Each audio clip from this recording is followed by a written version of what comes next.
இப்போ டிவியில் போட்டாலும் நான் ஃபுல் படத்தையும் உட்காந்து பார்ப்பேங்கிற மாதிரி நமக்கு ஒரு எமோஷனாக அமைஞ்ச ஒரு 5 மூவிஸை பார்க்கலாமா? முதல்ல பார்க்க போகிற படம் வல்லவன். உடனே அந்த சீனுக்கு யாரும் போகக்கூடாது. இந்த ஒரு வல்லவன் படம் பார்த்தீங்கன்னா இப்போ நிறைய பேர் எஸ்டிஆர் ஃபேனாக இருக்கிறதுக்கு காரணமாக அமைஞ்ச ஒரு படம். என்னதான் இந்த படம் வந்தப்போ பாக்ஸ் ஆஃபீஸில் ஃபெயில் ஆனாலும் இன்ன வரைக்குமே நிறைய பேருக்கு ஒரு எமோஷனான படமாக இருக்குது. அதுவும் குறிப்பாக இந்த படத்தில் வந்து அந்த ஒரு டிரான்ஸ்ஃபர்மேஷன் சீன் இருக்கே இன்ன வரைக்கும் நின்று பேசும்.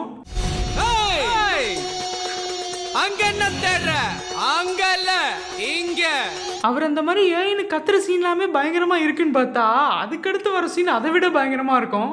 நான் பாக்குறேன் லெஃப்ட்ல விட்டா ரைட்ல திரும்பிக்கும் வரட்டா.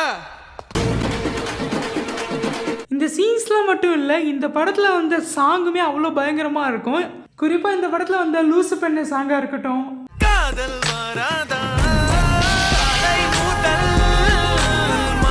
அப்படி இல்லைன்னா எம்மாடி ஆத்தாடி சாங்காக இருக்கட்டும்,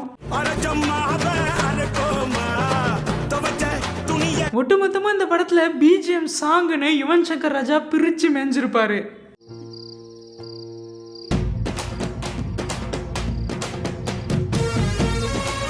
சிம்புவோட இந்த வல்லவன் படம் உங்கள எத்தனை பேருக்கு பிடிக்குங்கிறத கமெண்ட்ல சொல்லுங்க. வாழ்க்கையில நம்மளுடைய ஃபர்ஸ்ட் லவ் ஜெயிக்குதா தோக்குதாங்கிறது முக்கியம் இல்ல, லாஸ்டா நம்ம சாவும்போது நமக்காக ஒரு லவ் உண்மையா இருந்துதாங்கிறதா முக்கியம். அடுத்து பார்க்க போற படம் சந்தோஷ் சுப்ரமணியம்.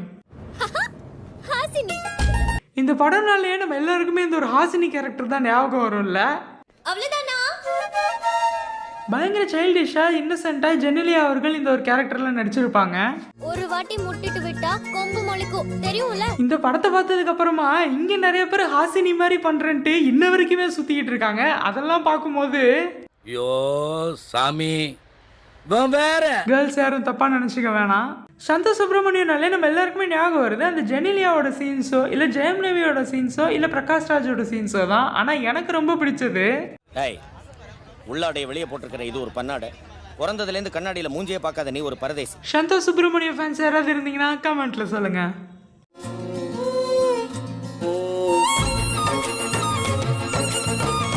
அடுத்து பார்க்க போறது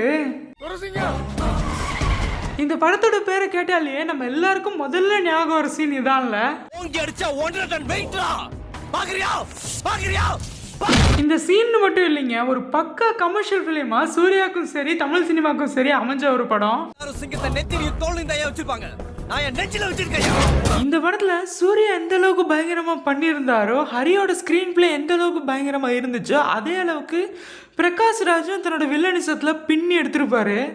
முட்டை போடும் போதுதான் எடுக்கணும், முட்டை வரலன்னு விரல விட்டு நோண்டுனா கோழி செத்து வருவாங்கடா. சில படத்தை பார்க்கும்போது தான் அந்த கேரக்டராகவே நாம் நம்மளை நினச்சிக்குவோம். அந்த மாதிரி இந்த சிங்கம் படத்தை பார்க்கும்போது நான் தாண்டா போலீஸுன்னு நம்ம எல்லாரையும் வரப்பா ஏஞ்சி நிற்கிற அளவுக்கு இந்த படத்தில் வந்த ஒவ்வொரு சீன்ஸும் இருக்கும். சொன்ன உடனே தெரியுது ராமன் தம்பி லட்சுமணனா தர்மன் தம்பி அர்ஜுனனா அண்ணன் ஒரு ஊர் பொறுக்கி நீ ஒரு தெரு பொறுக்கி. சிங்கம் படத்துக்கு அப்புறம் சூர்யாக்கு யாராவது ஃபேன்ஸாக இருந்தீங்கன்னா கமெண்ட்ல சொல்லுங்க. நான் நினைச்சேன் இந்த ஸ்டேஷனை இப்பவே செங்கல்லாம் பிரிச்சிருவேன், உன்னை இங்கேயே வெட்டி எரிஞ்சிருவேன். அடுத்து பார்க்க போறது கில்லி. கில்லி மேடம் கில்லி. நம்ம சைல்ட்ஹுட்டோட மெமரிஸ்ன்னு சில விஷயம் சொல்லுவோம்ல, அதுல இந்த கில்லி படமும் நிச்சயமா இருக்கும். இன்ன வரைக்குமே ஒரு பக்காவான கமர்ஷியல் படம் எது தமிழ் சினிமாவில் அப்படின்னு கேட்டா எல்லாரோட ஃபர்ஸ்ட் சாய்ஸ் அது கில்லியா தான் இருக்கும். ஆல் ஏரியாவிலயும் ஐயா கில்லிடா. இப்போ இங்க நிறைய பேர் கில்லி படத்துக்கு அப்புறமா தான் விஜய்க்கு ஒரு ஃபேனாவே ஆகியிருப்பாங்க. அந்த அளவுக்கு ஒரு மிகப்பெரிய ஹிட்டா விஜய்க்கு அமைஞ்ச படம் தான் இந்த கில்லி.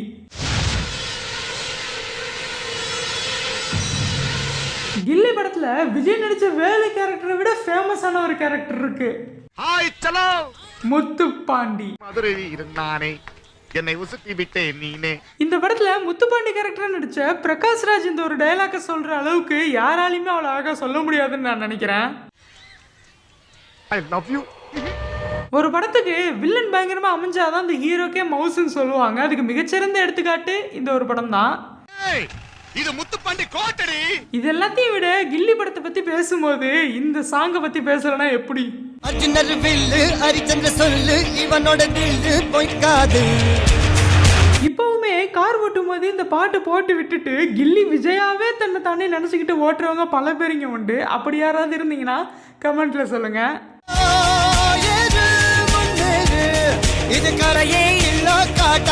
வித்யாசாகர் இந்த படத்துல வந்த எல்லா பாட்டுலயுமே பட்டையை கிளப்பியிருப்பாரு.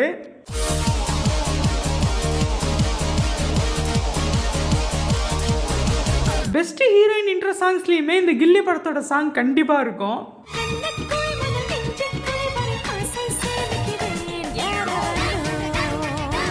இந்த மாதிரி ஏகப்பட்ட விஷயம் நம்ம சொல்லிக்கிட்டே போகலாம். அந்த அளவுக்கு நம்ம மனசுல ஒரு நீங்க இடம் பிடிச்ச படம் தான் இந்த ஒரு கில்லி திரைப்படம். கில்லி ஃபேன்ஸ் யாராவது இருந்தீங்கன்னா நிச்சயமா இருப்பீங்க. அப்படி இருந்தீங்கன்னா கமெண்ட்ல சொல்லுங்க. இவன் ஒரு கில்லி சார். ஃபைனலா பார்க்க போறது சந்திரமுகிய. தமிழ் சினிமாவோட ஹிஸ்டரியிலேயே ஒரு கிரேட்டஸ்ட் கம்பேக்னா அது சூப்பர் ஸ்டார் இந்த சந்திரமுகி படத்தின் மூலமா கொடுத்த கம்பேக் தான்.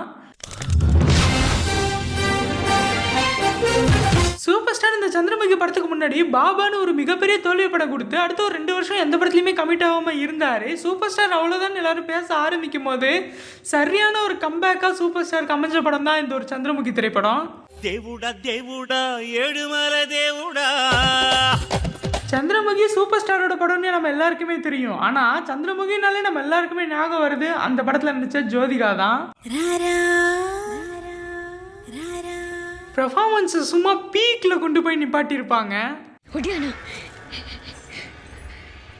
என்னதான் இது ஒரு சூப்பர் ஸ்டார் படம், பிரபு நடிச்சிருக்காரு, அப்போ பிரைம் ஹீரோயினா இந்த ஜோதிகா நடிச்சிருக்காங்க, நயன்தாரா நடிச்சிருக்காங்கன்ட்டு எவ்வளவோ சொன்னாலும் இவங்க எல்லாரையுமே இந்த படத்துல தூக்கி சாப்பிட்டது வடிவேலு தான். என்ன கேட்டால் இந்த படத்தோட பேக் போனே வடிவேலுன்னு தான் நான் சொல்லுவேன். ஏன்னா அவரோட காமெடி போர்ஷன்ஸ் எல்லாமே அவ்வளோ சூப்பராக இருக்கும். அது மட்டும் இல்லாமல் இந்த படத்தில் இவர் பேசுகிற டைலாக்ஸ் எல்லாமே இன்ன வரைக்குமே நிறைய மீம் கிரியேட்டர்ஸ்க்கு ஹெல்ப்ஃபுல்லாக இருக்கு.